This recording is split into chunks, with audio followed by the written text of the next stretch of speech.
Good evening, everyone. Sorry for getting started a little late, but we had a little technical difficulties, okay?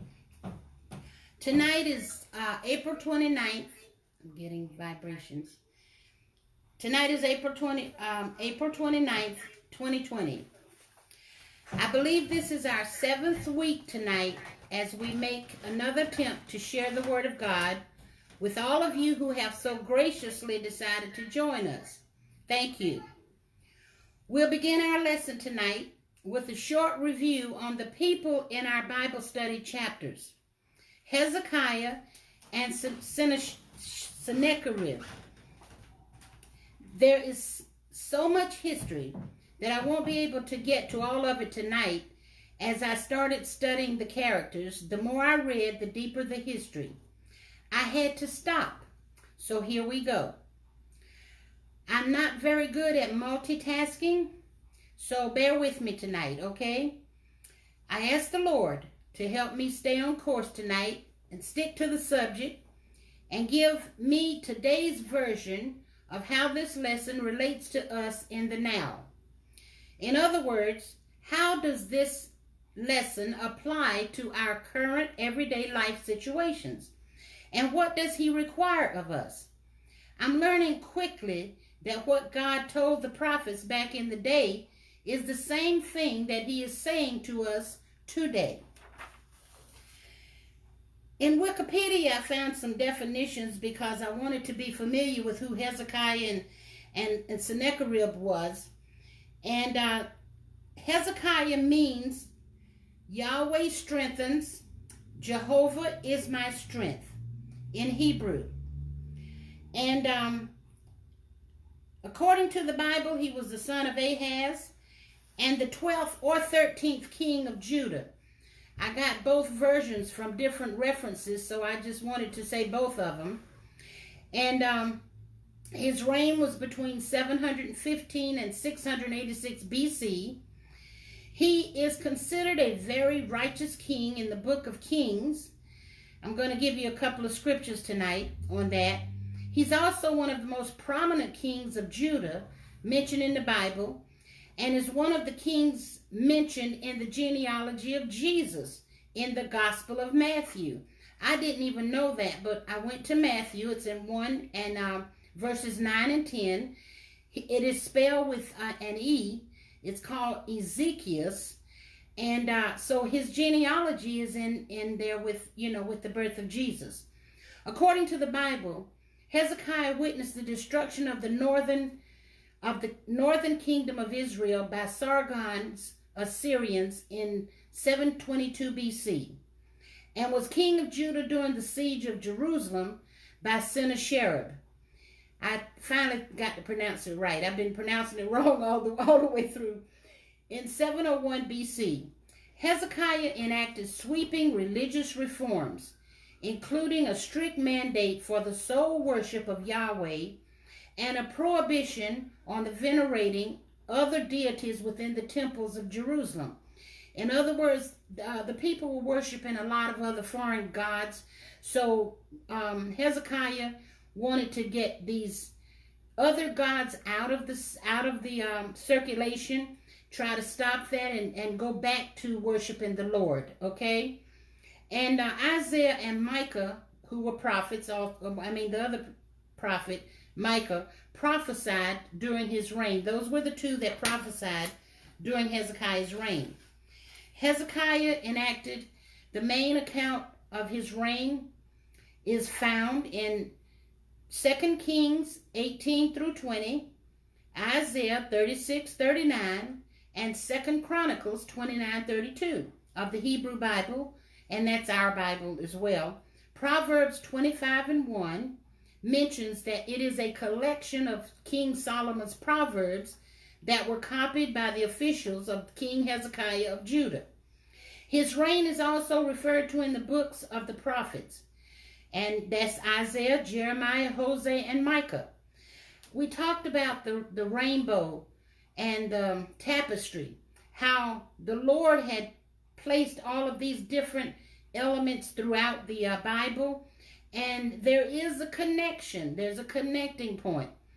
I was really amazed tonight when, and during my studies this week, 2 Kings 18 through 20 is almost verbatim to the 2 chapters that we're going to be talking about tonight. And it just goes to prove to us that God knew what he was doing and what he was talking about the whole time. The books of Hosea and Micah record that their prophecies were made during Hezekiah's reign. There were sweeping religious reforms, including a strict mandate for the sole worship of Yahweh. No other god was permitted to be worshipped in Jerusalem during that time. And no deities within the temple of Jerusalem were to be there except God. 2 Kings 18, I'm going to read that. And Isaiah 36, as I told you, it was almost verbatim. It's amazing. Verse 1, 18 verse 1. Now it came to pass in the 3rd year of Hoshea, son of Elah, king of Israel, that Hezekiah, the son of Ahaz, king of Judah, began to reign. 25 years old was he when he began to reign, and he reigned 29 years in Jerusalem. His mother's name also was Abi, the daughter of Zechariah. So Zechariah was his grandfather. Zephaniah was his great-great-grandfather, and he was a prophet, and he who was the son of Neriah, who was a descendant of David. He was also the head of a family of returning exiles in the time of Nehemiah. You remember when we were discussing Nehemiah building the wall and everything, they were trying to get that up.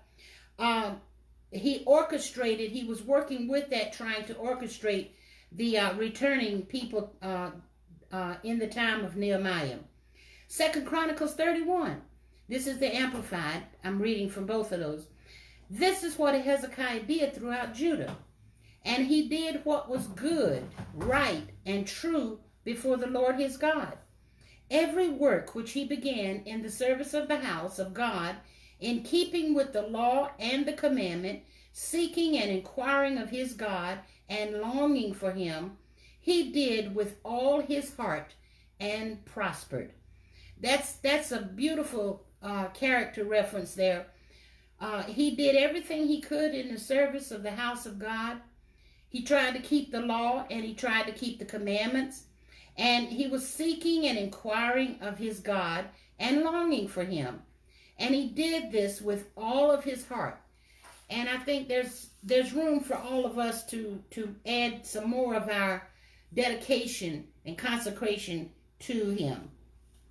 Now, Sennacherib, on the other hand, the word means sin multiplied brothers. And he was the son of Sargon, father of Esarhaddon, and king of Assyria from 705 to 681 BC.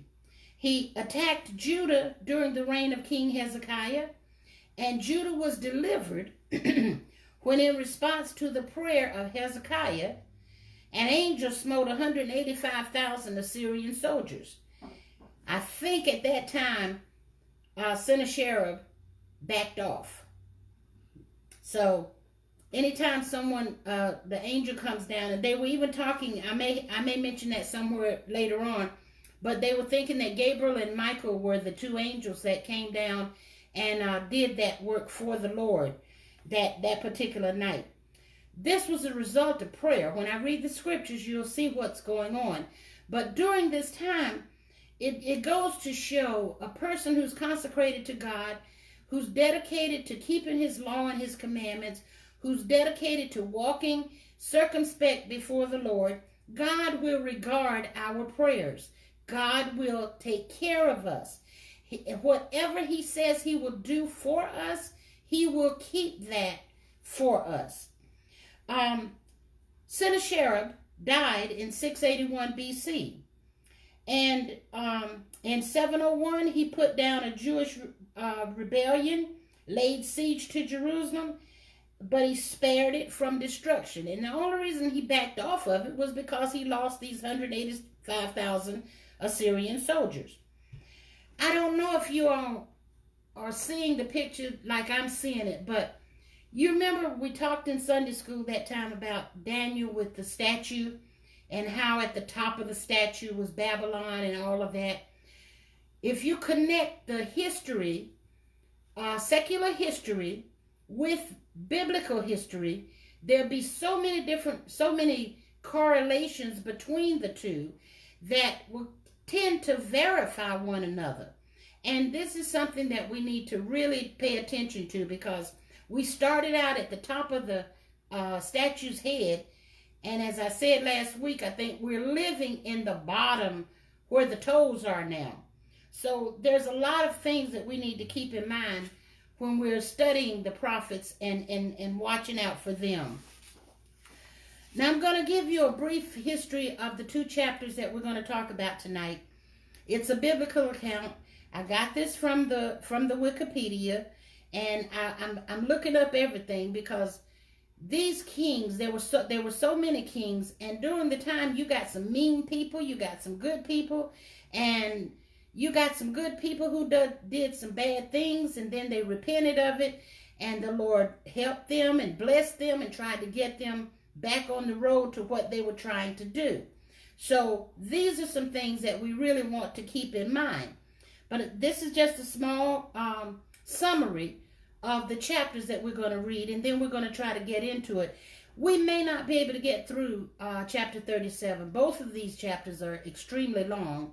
One has 22 verses in it, and I believe the 37 has 38 verses in it. So unless I just read and not talk, we might can get through it. So we'll try and see what we can do. But if any of you guys have any questions that you want to ask some questions, write them down. I do have an assistant here that will kind of point it out and make us help us to get to where we need to be with this. Okay.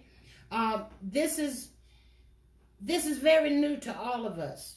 We've not tried it. We don't know what the outcome is going to be. There's so much talk about going back out again and all of that. And there's even a buzz now about why do we have to wear our mask, and why do we have to do this, and why do we have to do this? This is a free country. Yes, this is a free country. You are free to do whatever you want to do. God gave you free will. You can exercise that free will any way that you want to.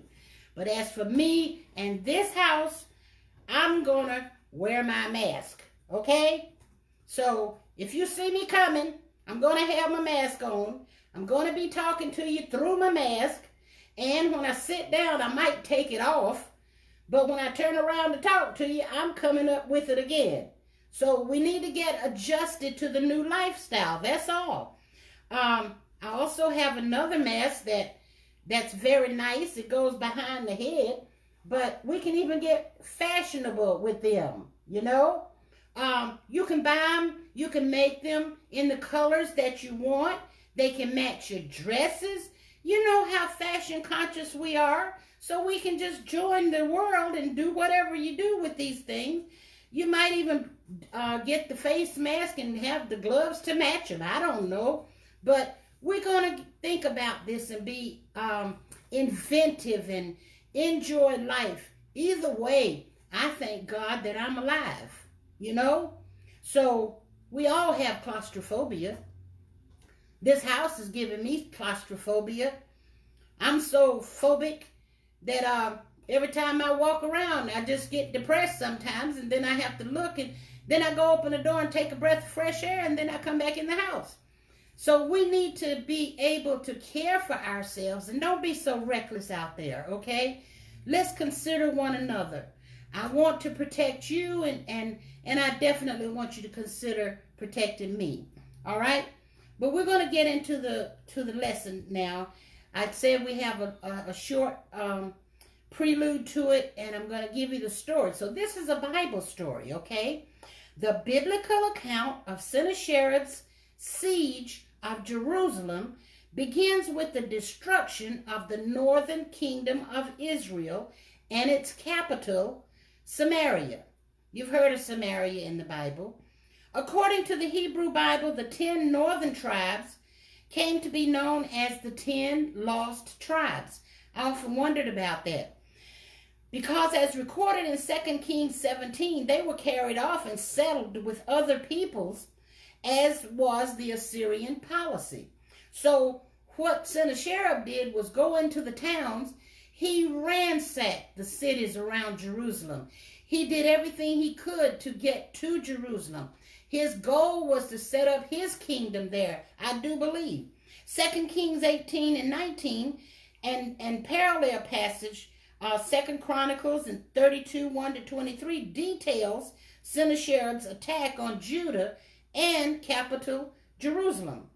Hezekiah had rebelled against the Assyrians, so they had captured all the towns in Judah. Hezekiah realized his error.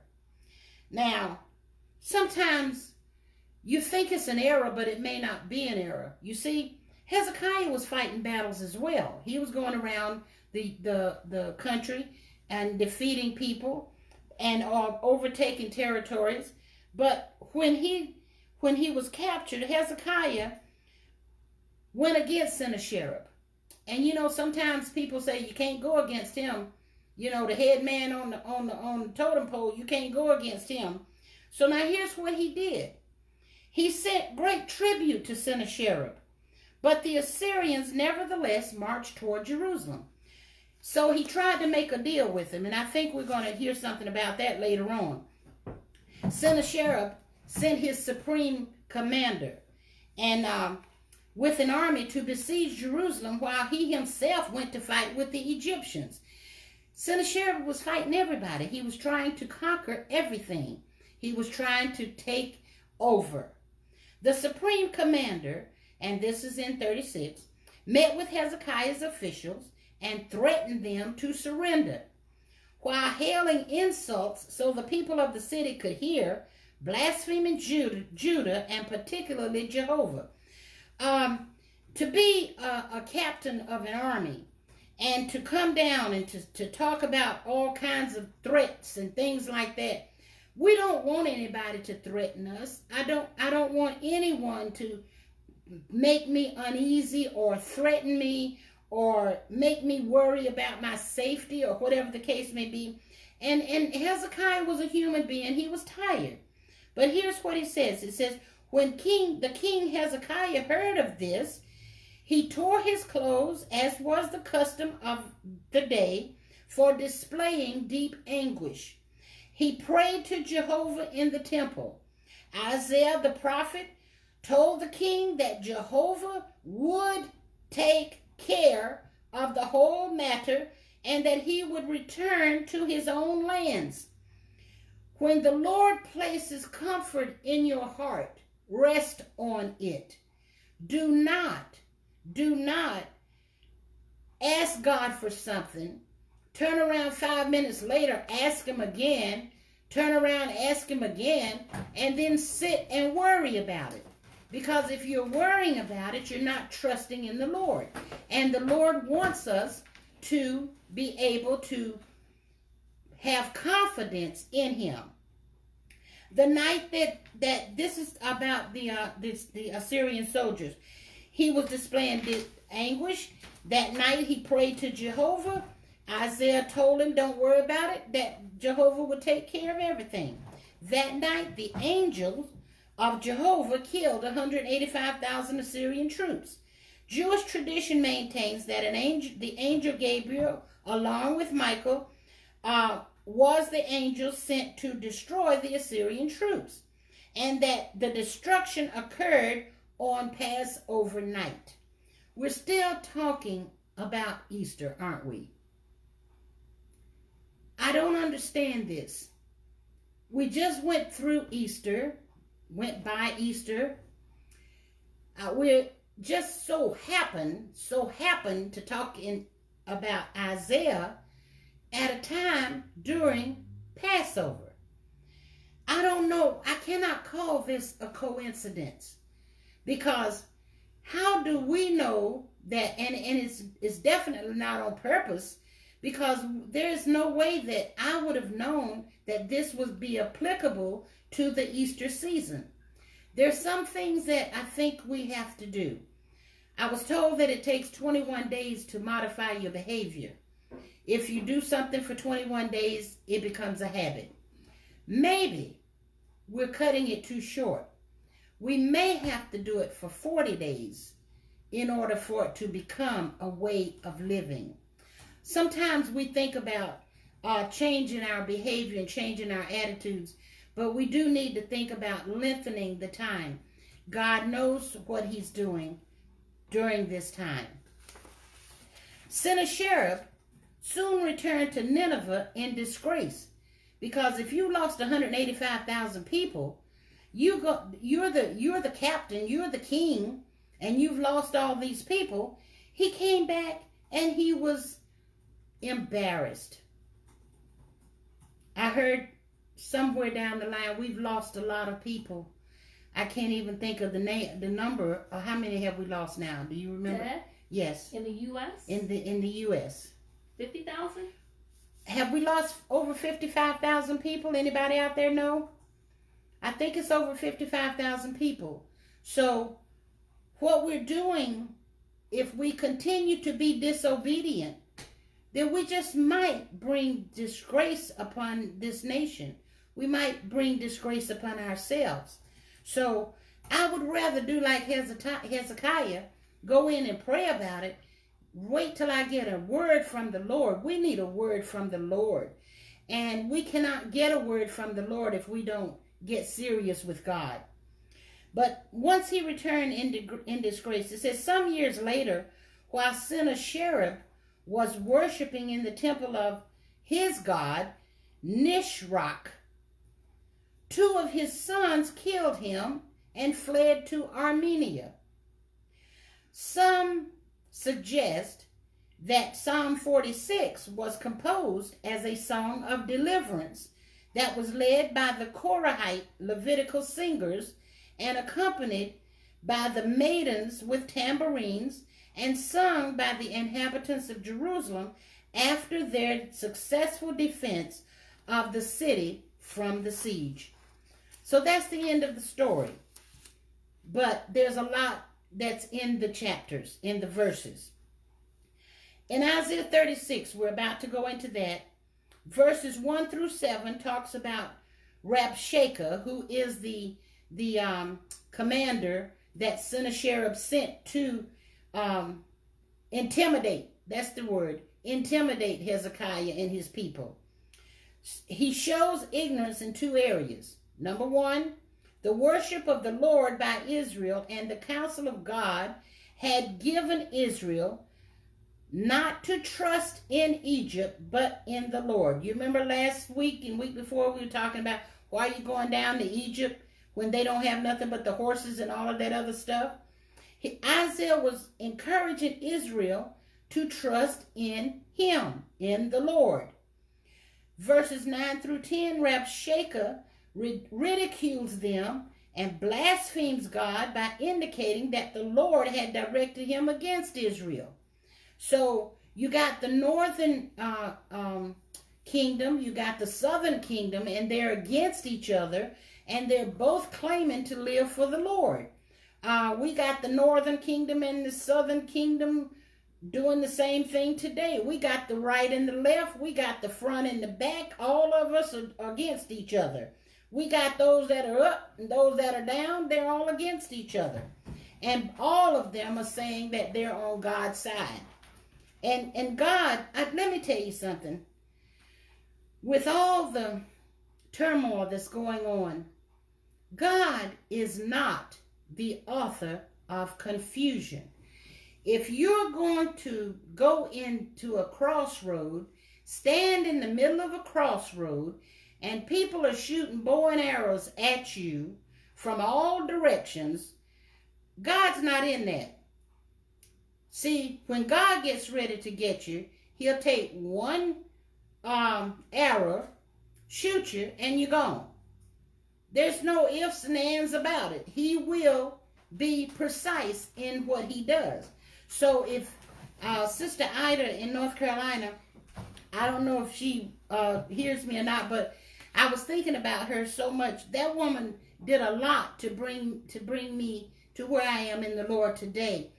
And I remember thinking about something that I was supposed to go try to do, and I asked her, I called her one night, and I said, Sister, I said, is it all right for me to do such and such a thing, such and such a thing? She said, well, Sister Carol, she said, if you have to ask, I would advise you not to do it. Because where there's doubt, then you don't have confirmation from the Lord. So I've always worked according to that principle. If I have to figure out if this is right or wrong, then don't do it. The Lord will let me know what I can and cannot do. Verse 22 is talking about, after hearing the threats of Rabshakeh, then Hezekiah's men, or his board, tore their clothes, as was the custom when one is in serious distress. So that is how chapter 36 ends. You've got the message being received from the king, and the treasurer and all the different officers being told what Sennacherib is going to do, and they are worried and they are upset. The reason I wanted to go into 37 is because the first verse in 37 tells us what they did after they tore their clothes and rent and prayed. Okay? So we're going to start chapter 36 now. Now it came to pass in the 14th year of King Hezekiah that Sennacherib, king of Assyria, came up against all the defenced cities of Judah and took them. He conquered all of them, and they were fortified cities. So anything that was around Judah, Sennacherib's goal was to take Judah and Jerusalem. Verse 2, and the king of Assyria sent Rabshakeh from Lachish, which was a town, to Jerusalem unto King Hezekiah with a great army. And he stood by the conduit of the upper pool in the highway of the fuller's field. And verse 3, let me go with that. Then came forth unto him Eliakim, Hilkiah's son, which was over the house, and Shebna the scribe, and Joah, Asaph's son, who was the recorder. So these are people who were going to take down the message and take it back to Hezekiah. These were in Hezekiah's court. Okay? Now Rabshakeh said unto them, say ye now to Hezekiah. I'm bringing you a message from the king. Thus saith the great king, the king of Assyria, what confidence is this wherein thou trustest? So here's what they wanted to know. You see, Hezekiah had been resisting Sennacherib. Hezekiah would not agree to go along with Sennacherib, but we'll talk about that a little later. But he wanted to know, who is it that you got confidence in, enough confidence in to turn your back on the king, who was Sennacherib? He said, I say, sayest thou, but they are but vain words. I have counsel and strength for war. Now on whom dost thou trust, that thou rebellest against me? So here's Mr. Big Stuff coming up talking. He sent his captain and commander with a bunch of soldiers behind him, and he's telling the scribe and the recorder and the one that's over the house of Hezekiah, I want to know, who are you all trusting in that you think you so bad that you're rebelling against the king? I'm going to tell you something, people. It's okay to disagree with people. It's okay. You're not going to get in trouble. What bothers me is when someone tries to make you agree with their way of thinking. That's not what it's all about. You have the right from God to resist the devil, and he will flee from you. And the devil is running rampant around this world. The devil is trying to intimidate everyone. You got the good guys saying, we're going to go and defy the coronavirus, and we're going to go to church, and we're going to hug each other and love on each other, and then we're going to die. Or we're going to say, we're going to obey the laws of the land, and we're going to do what we can do and try to preserve humanity and mankind as long as we can. It's as simple as that. And then when you go out and you're going to say, I'm going to wear the mask, I'm not going to wear the mask, that's on you. Just keep your distance from me. That's all I'm saying. Because I'm going to wear my mask. Okay? But here's what bothers me here. The Reb Shaker, he's so big and bad. You know, when a person, let me say something to you. When a person gets power, they sometimes don't know how to handle that power. I had a co-worker one time many years ago, and this co-worker got promoted to our supervisor. Among the group that was there, this person got promoted. And I think that was on a Friday. Well, when they walked back in on Monday, they didn't know who we were and started making demands on us that I didn't even know where they were coming from. So I remember they got so bad that particular day that we were going to lunch. Normally everybody went to lunch together, but this particular day our supervisor decided they were going to sit at a different table from us. So I went to the table where the supervisor was, and I sat there. I said, do you remember how much fun we used to have working together and doing what we needed to do? And I'm not going to tell you what kind of work I was doing at the time. And that person said, yeah, but you all act like you don't know me anymore. I said, well, we didn't change.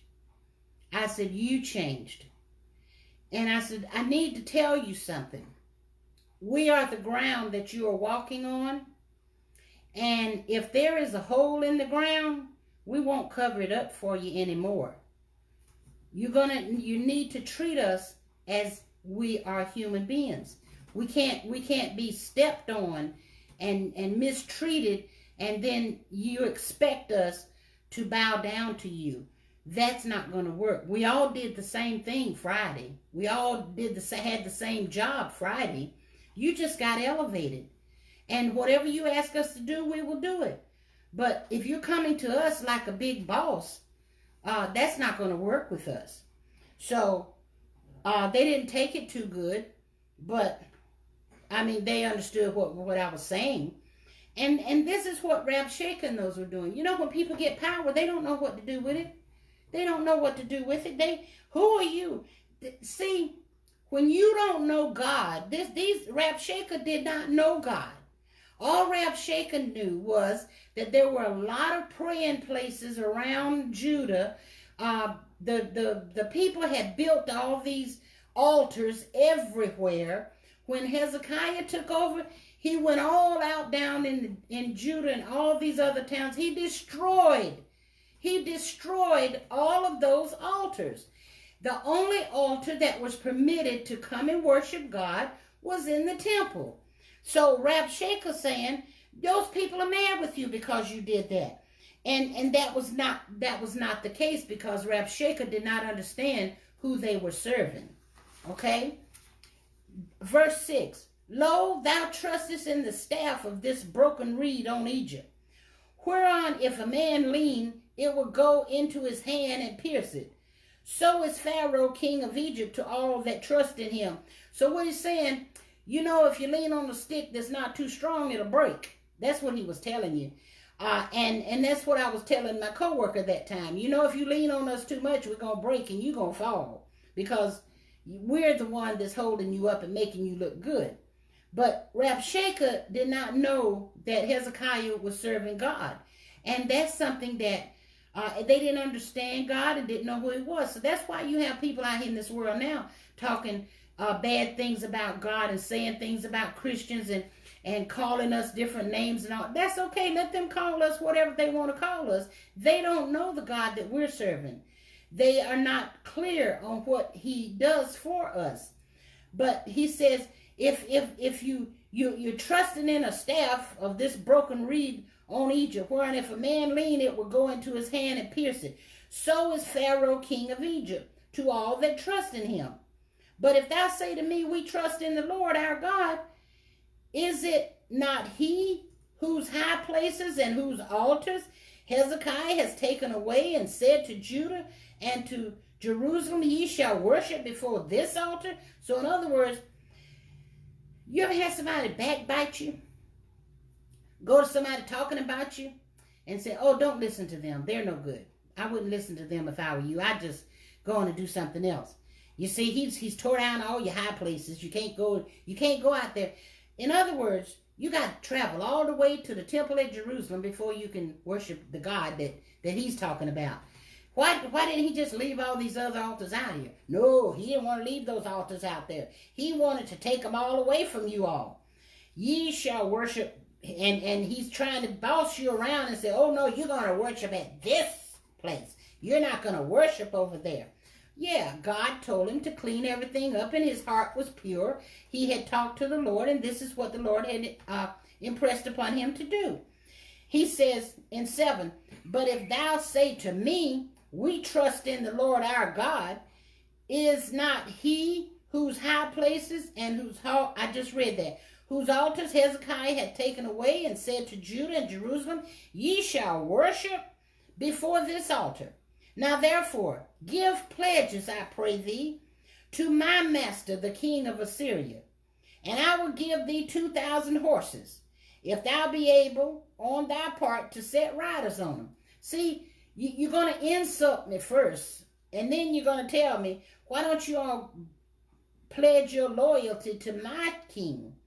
Come on over to my house, and if you do that, I'm going to give you 2,000 horses, but I doubt you got anybody that's capable of riding them.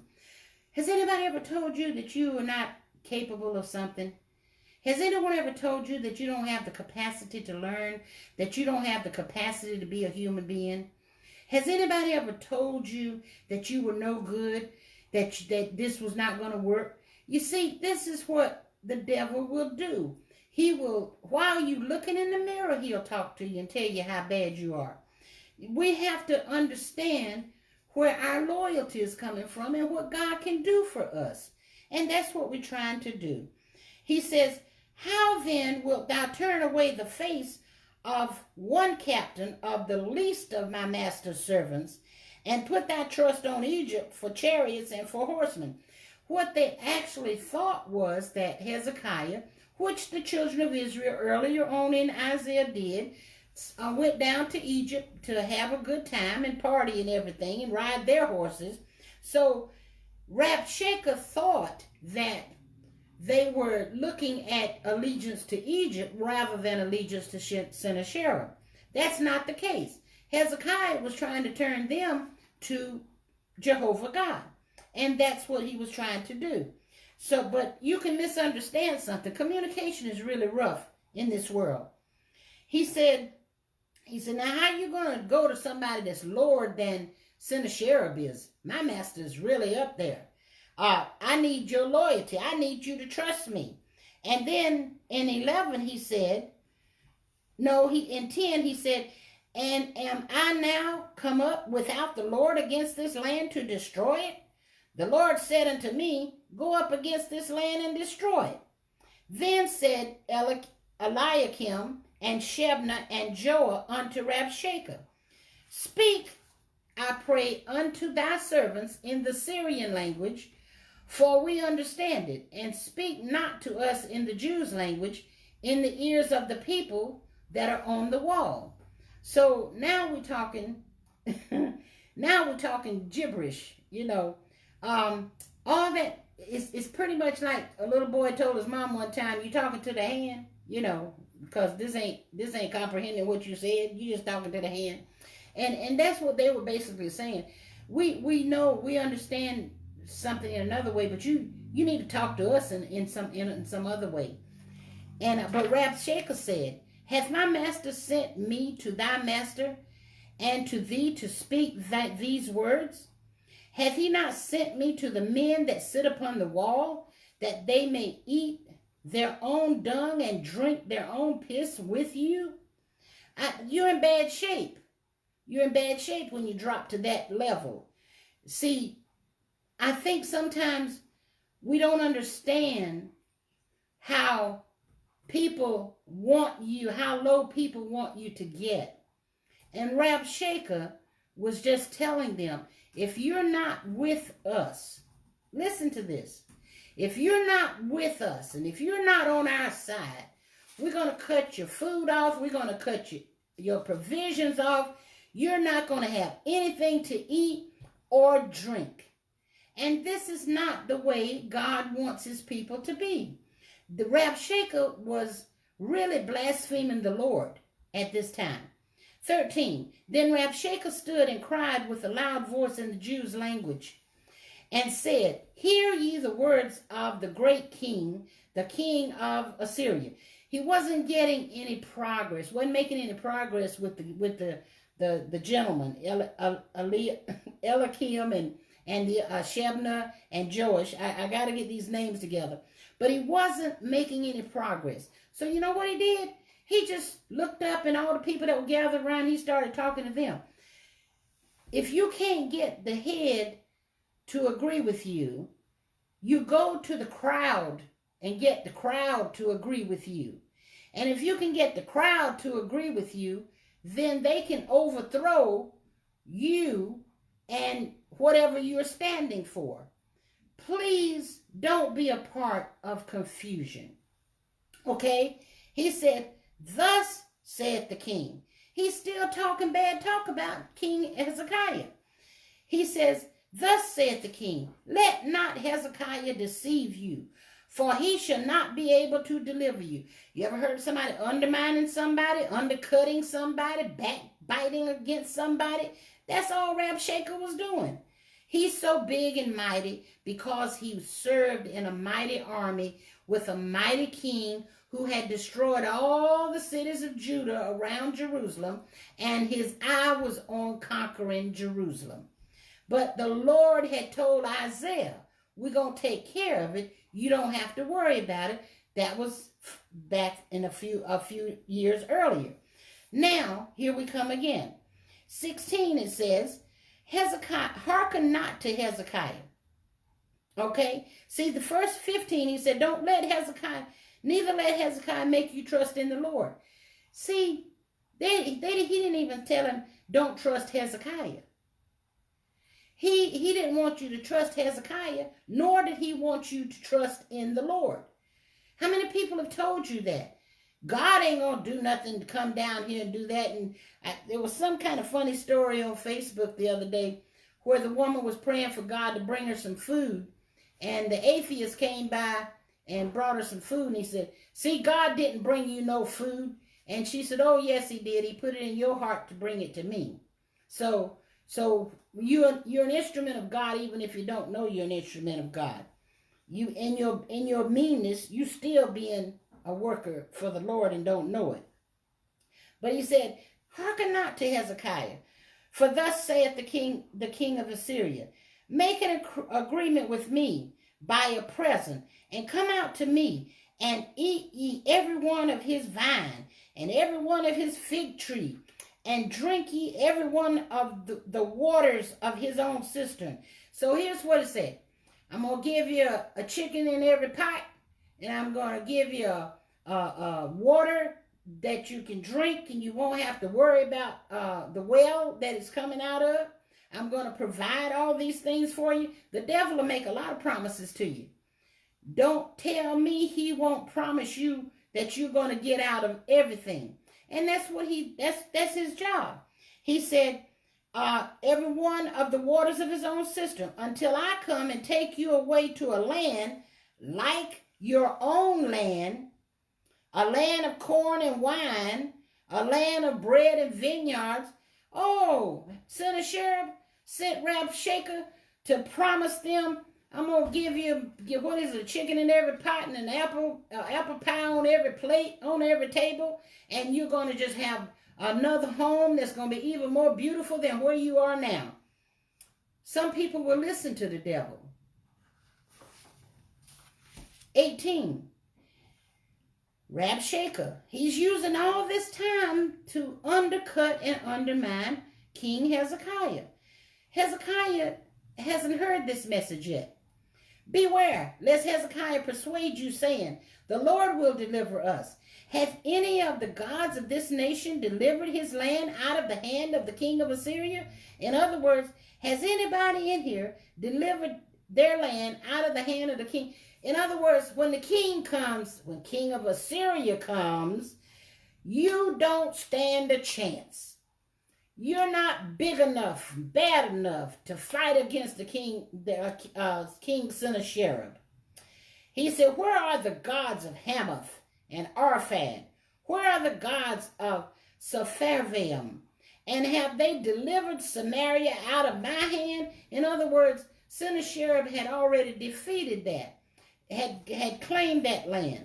Who are they, verse 20, among all the gods of these lands that have delivered their land out of my hand, that the Lord should deliver Jerusalem out of my hand? In other words, the king had his proclamation. I'm going to get Jerusalem. I got A, I got B, I got C, now I'm coming after thee. Okay? And they couldn't stand up against me, and Jerusalem's not either. So, they held their peace. Verse 21. Answered him not a word. For the king's commandment was saying, answer him not.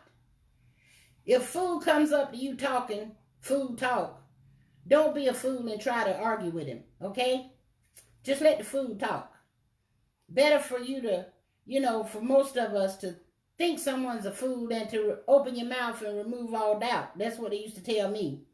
But this man was talking. It would have been wonderful for Rabshakeh had Eliakim and Hilkiah and Shebna and Joah to talk back to him. Why are you saying all this? We don't need to do that. We don't need to.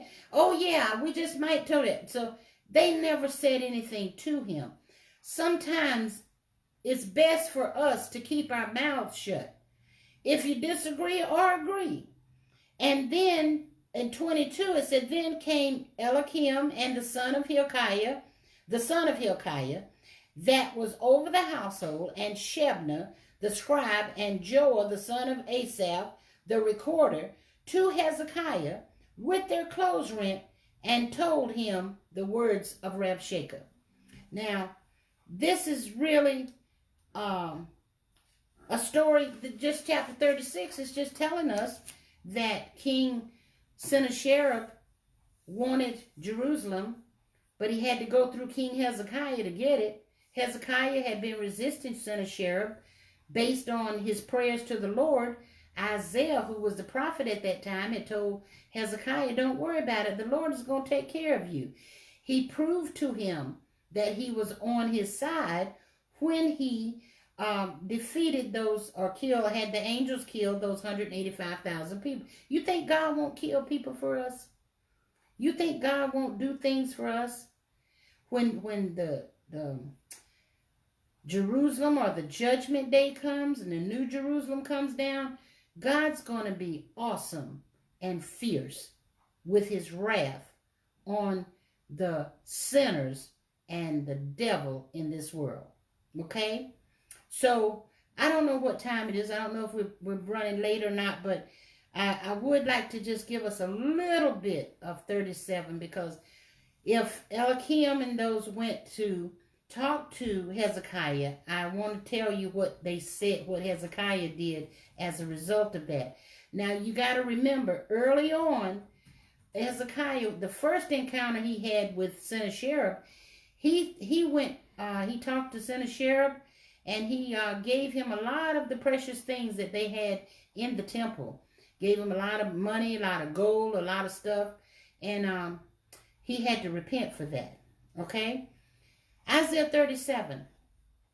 God's promised deliverance is fulfilled.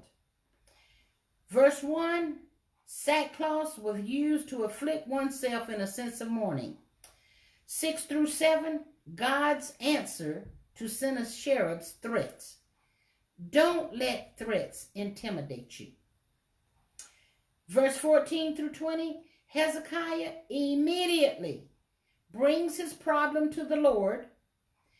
He acknowledges the one living true God and prays for deliverance. Also, as he lays out the facts to God, he asks the Lord to glorify himself and show that he is God. I think that's a good order for us to use when we're praying and talking to God. The Lord's second message to Sennacherib is verse 21 to 29. The Lord assures Hezekiah and encourages him in 30 to 35, and the Lord fulfills his promise. The Assyrians and Sennacherib are slain.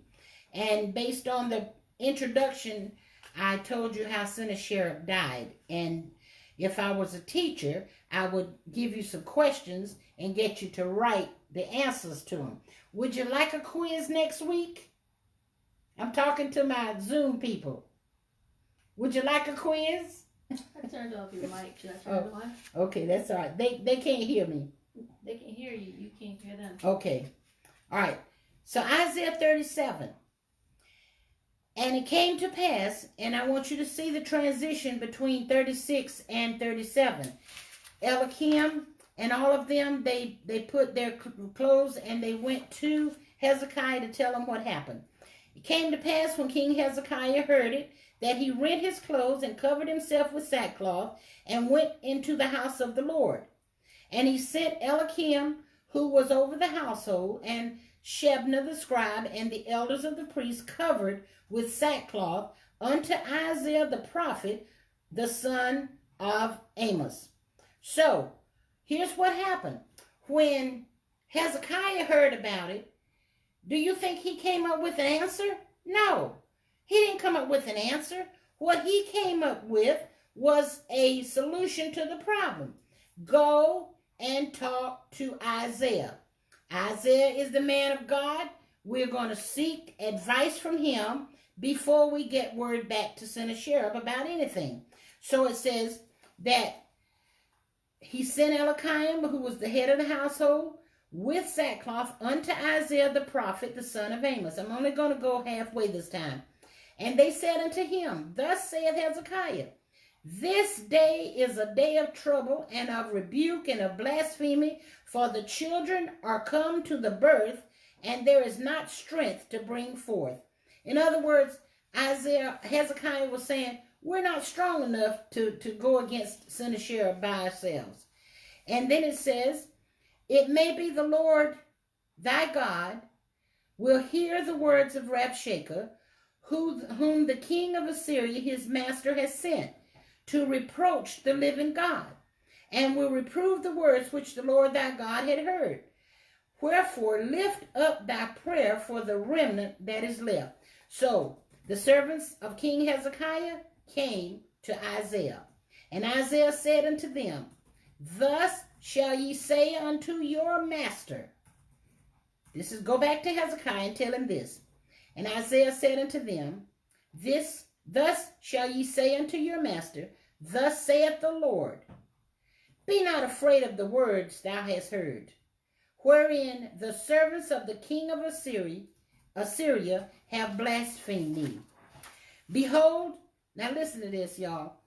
I will send a blast upon him, and he shall hear a rumor and return to his own land, and I will cause him to fall by the sword in his own land. So Rabshakeh returned and found the king of Assyria warring against Libnah, for he had heard that he was departed from Lachish. And he heard say, Tychera, king of Ethiopia, he is come forth to make war with thee.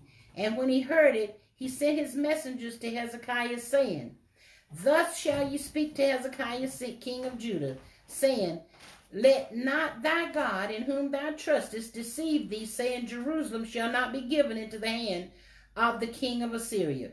So do you understand what I'm saying? Isaiah had already told him, do not worry about the words that these people are saying. He said, Be not afraid of the words that thou hast heard, wherewith the servants of the king of Assyria have blasphemed me. Behold, I will send a blast upon him, and he shall hear a rumor, and return to his own land, and I will cause him to fall by the sword in his own hand. When the devil is out to get you, when people are talking to you, trying to influence you, trying to persuade you against other things, please don't listen to them. Go to the Lord. We don't have an Isaiah to go to today. We have the Holy Ghost. We have God. We have Jesus. Go to them. Talk to them. And I am so sure God will give us an answer. We're going to stop here because I don't know if we can stand going through all the others, but this is really good stuff, because in the 8th verse, Rabshakeh's going to come back stirring up the devil again. And right now I want to end on a good note, okay? I will send a blast upon him. Don't be afraid of the words. He shall hear a rumor and return to his own land, and I will cause him to fall by the sword in his own land. Do you know there's a story about a man who plotted against somebody else and set a trap for him? And you know, the man walked into the house, and guess what? The man who set the trap fell in his own trap. So don't worry about the devil. He'll fall in his own trap. If he sets out something against the child of God, or if she sets out something, I don't want to say it just he. If she sets out something against the child of God, if there's conniving and backbiting and all of this other stuff, don't ever worry about that. If you're walking the way that you need to walk with the Lord, don't ever be afraid. God is on your side. Talk to him. Glorify him. Ask him to show this. One of the things that I've been praying for this week, and we've been flooded over the Facebook talking about the pastor's wife in Alaska. I'm asking all of you tonight. Her name is Mary Noblick, and let's remember her in prayer. We're looking for a miracle from God, that he will heal her body and help her. We know that God is able to do wonders. We know that he can work miracles. And I'm asking you to remember Sister Noblick in your prayers tonight. I hope everything is all right thus far. I haven't heard anything else this afternoon. But Hezekiah was a man of God. Hezekiah trusted in God. Hezekiah believed in God. When Hezekiah got in trouble, he went to God. Don't ever try to make a decision for yourself without first consulting God. I thank you for tonight. We're going to start in verse 8 next week because I don't want to take you any further. But if there's any questions or any discussion or anything, if you have any questions, I guess we have a few minutes to do that. We do. Open up the mics. So if you want to open up the mic.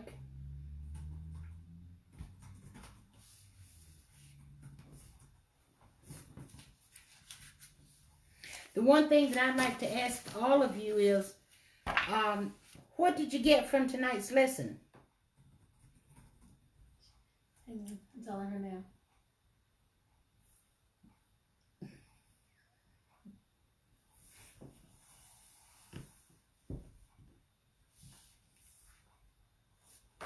They can't hear me.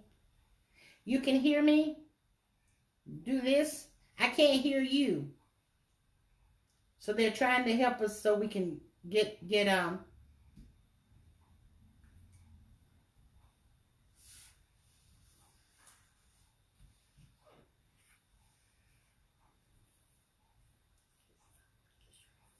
It's not working? It's not us. It's only Okay. Okay.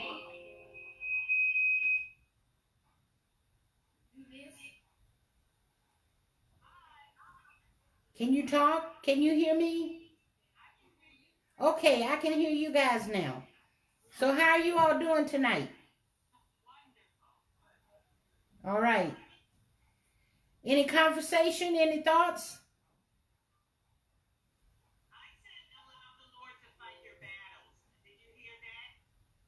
No, I didn't. That was my response. That's the good thing that we need to talk about, you know, because we sometimes try to fight our own battles.